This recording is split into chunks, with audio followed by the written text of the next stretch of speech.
आपले लोकनेते महाराष्ट्राला देशात क्रमांक 1 मध्ये विकासामध्ये मुख्यमंत्री म्हणून ज्यांनी आपल्या सर्वांकरता, या विदर्भाकरता, महाराष्ट्राकरता आणि आपल्या भागातल्या शेतकरी शेतमजुराकरता त्यांच्या जीवनाचं परिवर्तन करण्याकरता संपूर्ण जीवन ज्यांनी समर्पित केलं असे देवेंद्रजी या ठिकाणी आहेत.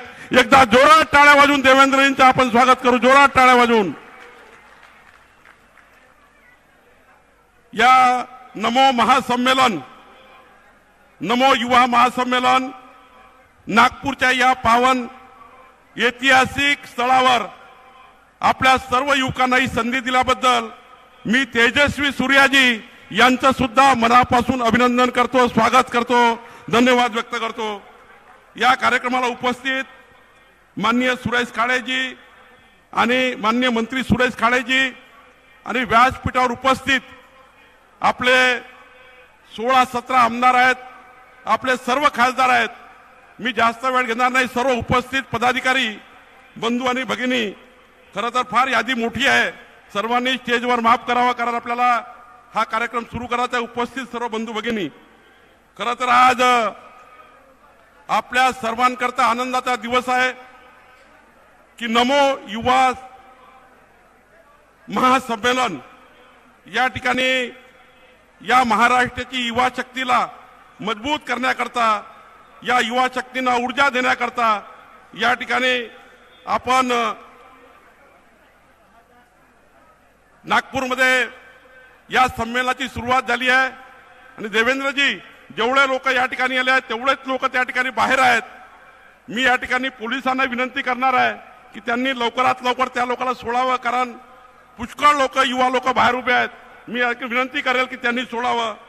खरं तर आपल्या सर्व युवा शक्तीला हे माहिती आहे की या देशामध्ये जेव्हा जेव्हा क्रांती झाली तेव्हा तेव्हा युवा शक्तीचा जागर झाला आणि या देशाच्या क्रांतीमध्ये युवा शक्तीने अत्यंत मोठा योगदान या ठिकाणी दिलं. हे आपल्या देशाच्या इतिहासामध्ये आपल्या अनेक पिढ्यांनी बघितलं आहे. छत्रपती शिवाजी महाराजांनी या ठिकाणी स्वराज्याचा जो प्रण घेतला तो सुद्धा युवा असताना युवा शक्तीच्याच भरोशावर, युवा शक्तीच्याच संघटन तयार करून त्या ठिकाणी केला. आणि आपल्याला हे ज्ञात आहे की स्वामी विवेकानंदांनी सुद्धा युवकांना देशाचं भविष्य म्हणून त्या ठिकाणी पाहिलं आणि देशाचं भविष्य म्हणून युवा शक्तीचा जागर स्वामी विवेकानंदांनी केला. या ठिकाणी उठा, जागे व्हा, देह प्राप्तीपर्यंत होईपर्यंत थांबू नका. या ठिकाणी युवकांना ही प्रेरणा देण्याचं काम या देशामध्ये झालं. आज या ठिकाणी जगभरामध्ये युवा शक्तीचे वर्चस्व आपण बघितलं. आज संपूर्ण जगामध्ये, देशामध्ये युवा शक्तीने ज्या पद्धतीने विक्रम केलाय, आज बघा ज्या ठिकाणी दिग्गज कॉर्पोरेट बघितले, जगातले, देशातले दिग्गज कॉर्पोरेट सुद्धा, जगातल्या मोठ्या मोठ्या कंपन्याचे मालक सर्व क्षेत्रामध्ये, सांस्कृतिक क्षेत्र असो, सामाजिक क्षेत्र असो, धार्मिक क्षेत्र असो, सर्व क्षेत्रामध्ये युवा शक्तीने मोठं योगदान त्या ठिकाणी केलं आहे. आपण बघितलं आहे, आपण जे गुगल वापरतो, फेसबुक वापरतो, या गुगल आणि फेसबुकच्या त्या ठिकाणी जर आपण चालवणारी पिढी जी आहे ती सुद्धा युवा पिढी आहे. त्यामुळं युवा शक्तीचा जागर झाला पाहिजे ही भावना तेजस्वी सूर्याजींनी व्यक्त केली आणि या भावनेतनंच आज या ठिकाणी मोठ्या प्रमाणावर या ठिकाणी युवा शक्ती या ठिकाणी आली आहे. खरं तर मोदीजींनी हे ओळखलंय, मोदीजींनी हे बघितलंय, मोदीजींनी या बाबीचा अभ्यास केलाय की जगामध्ये युवा शक्तीचा जागर लक्षात घेऊन मोदीजींनी युवा शक्तीला या ठिकाणी मोदीजींनी युवा शक्तीवर विश्वास निर्माण केला आणि युवकासाठी, या युवा शक्तीसाठी महत्वाची जागा आपल्या सरकारमध्ये, केंद्र सरकारमध्ये, केंद्र सरकारच्या योजनेच्या माध्यमातून या ठिकाणी या देशाला देण्याचा प्रयत्न केला. आज बघा मोदीजींना या देशामध्ये जे सर्वात जास्त फॉलो करतात ती युवा शक्ती फॉलो करतं. आज युवा शक्ती मोदीजींच्या मागे उभी आहेत आणि म्हणून माननीय देवेंद्रजी, जेव्हा मी मागे लोकसभेचा प्रवास केला. त्या लोकसभेच्या प्रवासामध्ये जेव्हा मी 18 वर्षाच्या युवाला भेटलो, त्या युवकांना जेव्हा भेटलो, त्यांना मी विचारलं तुम्ही कुणाला फॉलो करता, तुमचा आवडता नेता कोण आहे देशामध्ये.